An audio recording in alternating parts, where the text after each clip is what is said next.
மத்திய அமைச்சர் சந்திச்சேன்னு சொல்கிறேன், சந்திச்சுட்டு சொல்கிறேன்.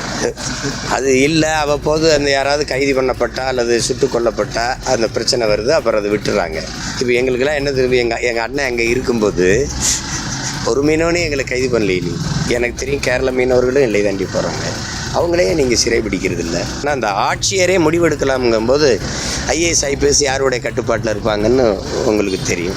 ஐயா ரஜினிகாந்தை ஏன் சந்திச்சேன்னு உங்களுக்கு தெரியும். நான் நீண்ட நாளாக அவரை பிடிக்காதவங்க இருக்க முடியாது. அவர் ஒரு எலும்பு நரம்பு ரதம் ரத்தம் இருக்கிற ஒரு மனிதன் கிடையாது. அவர் ஒரு காந்தம். அவர் என்ன கட்சி வச்சுருக்காரா, அவர் நாங்கள் கூட்டணி வைக்க அப்படிலாம் ஒன்றும் இல்லை.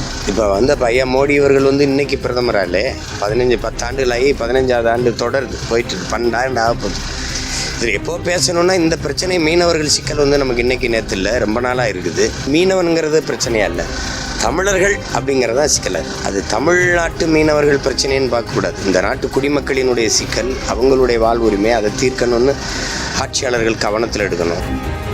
தமிழ்நாட்டுக்கு அவங்க என்னதுக்காக வந்திருக்காங்கன்னு நமக்கு தெரியல, அவங்களுடைய நிகழ்ச்சி நிரல் என்னன்னு தெரியல. இலங்கைக்கு போனது தெரியுது, அப்போ இலங்கையிலேருந்து இங்கே வர்றாங்கன்னு சொல்கிறாங்க.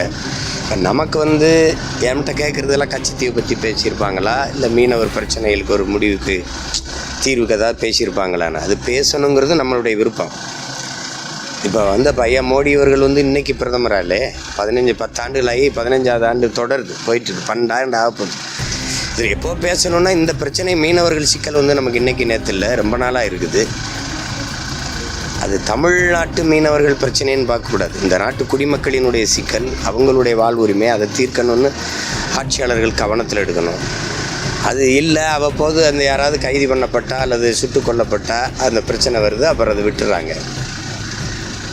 கடலுக்குள்ளே மீன் பிடிக்கிறதுங்கிறது எங்களுடைய வாழ்வுரிமை, எங்களுக்கு ஒரு பிறப்புரிமை.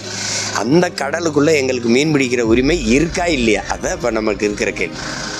அந்த கடலில் எனக்கு உரிமை இருக்கா இல்லையா, அப்படின்னா அது எப்படி? அது இப்போ எங்களுக்கெல்லாம் என்ன தெரியும், எங்கள் அண்ணன் அங்கே இருக்கும்போது ஒரு மீனவனே எங்களை கைது பண்ணலையே. அப்போ அது இந்த 15 ஆண்டுகளாக தான் அதிகப்படியாக அது தொடருது. காரணம் நாங்கள் இங்கே வலிமையாக இல்லை. அப்போ அதை பேசி என்ன இருக்குது, எல்லை தாண்டி வர்றதுங்கிறதே ஒரு காரணமாக சொல்கிறாங்க.